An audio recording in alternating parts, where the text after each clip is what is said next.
Olá pessoal, professor Gidalt aqui.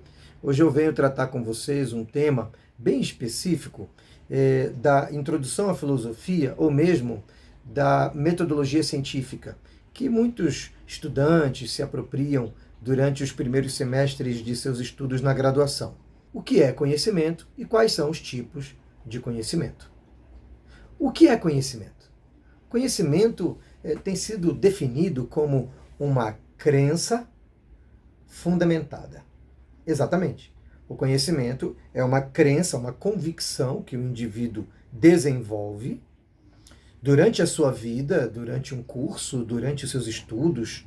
Ele desenvolve uma crença, uma convicção interior acerca de determinada informação, determinado conteúdo. Essa crença, ela sempre se apresenta como algo que é fundamentado.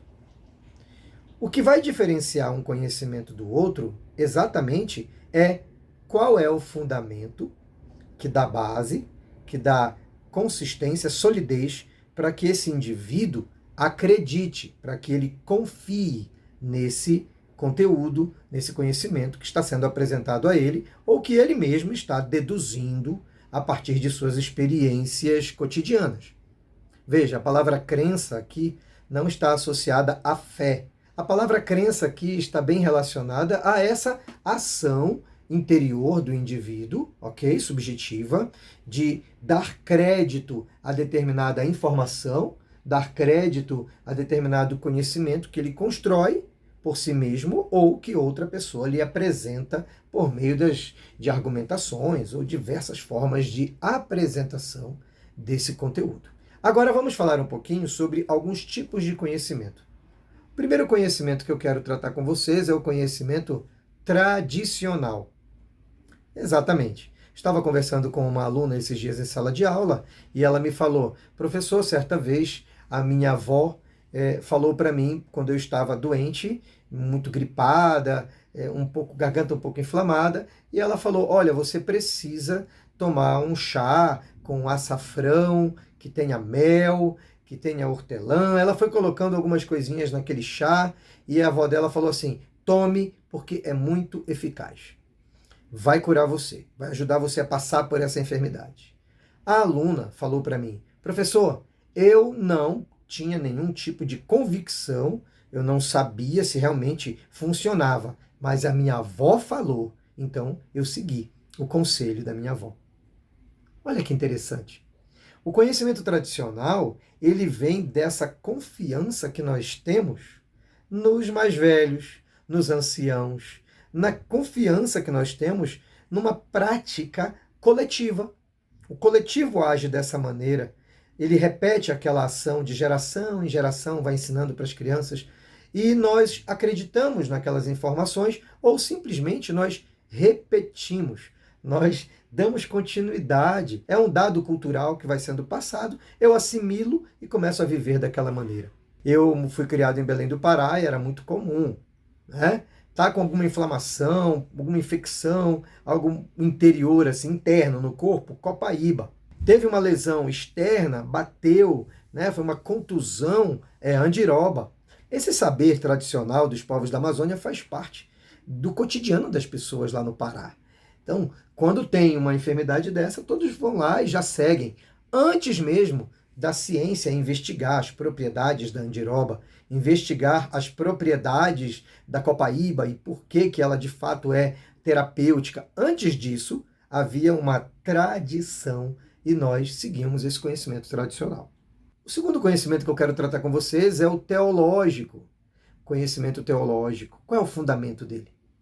Enquanto o tradicional, o fundamento está na voz de autoridade, dos líderes da comunidade, tudo, o teológico, o fundamento dele está onde? Está na revelação, na voz de Deus. Não importa qual divindade. Não estou me referindo unicamente ao Deus cristão. Tá?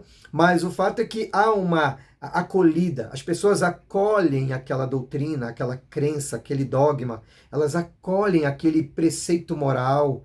Por quê? Porque quando esse preceito moral é apresentado a elas, é dito que foi o próprio Deus, a própria divindade que estabeleceu esse preceito moral, esse dogma, como uma norma, como algo que é verdadeiro. O conhecimento teológico, então, pressupõe fé. A pessoa precisa crer na existência de uma divindade A, B ou C, e que essa divindade, por meio de seus sacerdotes, por meio de diversas formas, inclusive com experiências místicas das mais variadas, essa divindade lhe diz o que deve ser feito, qual é a verdade, quais são os dogmas, quais são os ritos que ele deve celebrar. Então, o fundamento do conhecimento teológico está, né, você acredita nesse conhecimento teológico porque ele é dado pela própria divindade e por seus representantes, pelos sacerdotes, nos quais as pessoas que frequentam aquela religião acreditam, confiam. Mas nós temos também um outro conhecimento, o filosófico. O conhecimento filosófico, ele em muitos momentos, questiona o conhecimento tradicional, ele pode questionar o conhecimento teológico e ele também pode questionar o próprio conhecimento científico. O conhecimento filosófico nasce da dúvida, nasce do questionamento, nasce do espanto, nasce desse desejo de aprender, mas estruturando os fundamentos desse conhecimento não na tradição, na voz de autoridade, lá no conhecimento tradicional, e não na revelação de uma divindade. O conhecimento filosófico, ele tem o seu fundamento na lógica. A lógica, eu até costumo brincar, a lógica é a metodologia científica da filosofia. Para que um argumento filosófico seja válido, ele precisa ter uma estrutura lógica coerente.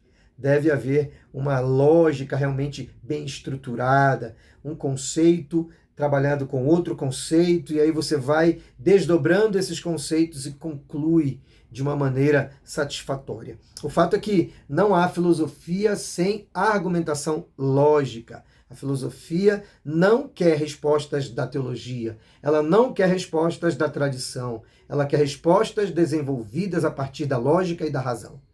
Esse é o conhecimento filosófico.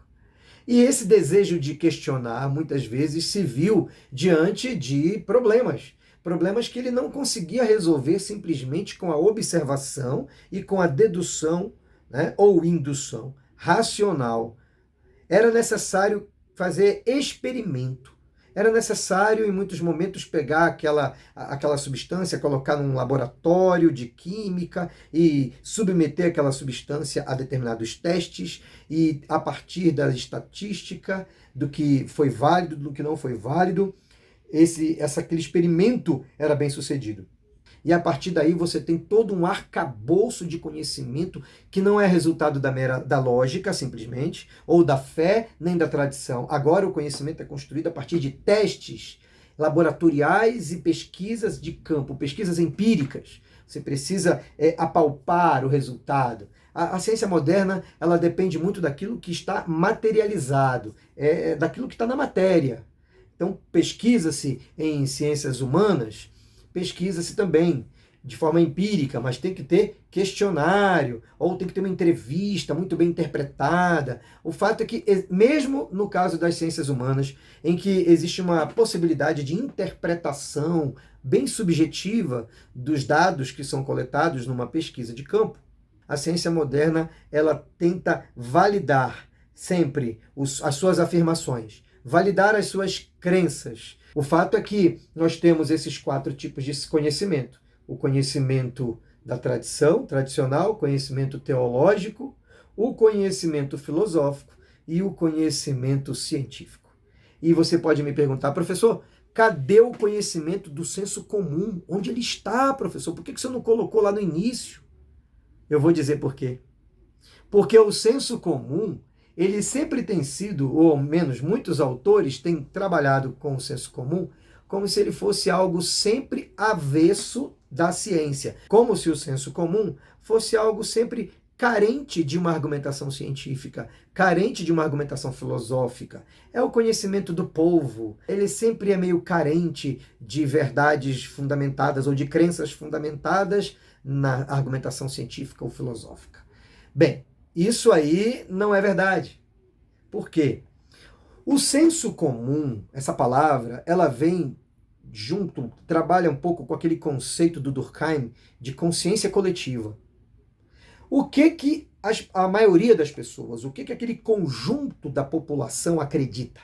O que permeia o cotidiano dessas pessoas, que são crenças que elas já aprendem de forma meio que tradicional, ok? Mas está nelas, faz parte delas.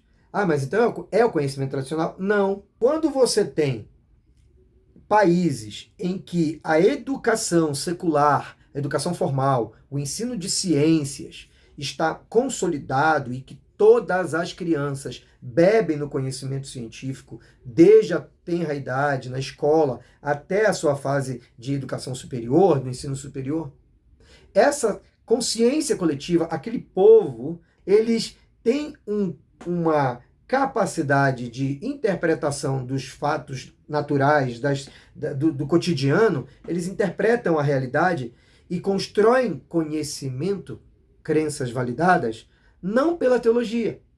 Começam a construir crenças mais pela filosofia e pela própria ciência.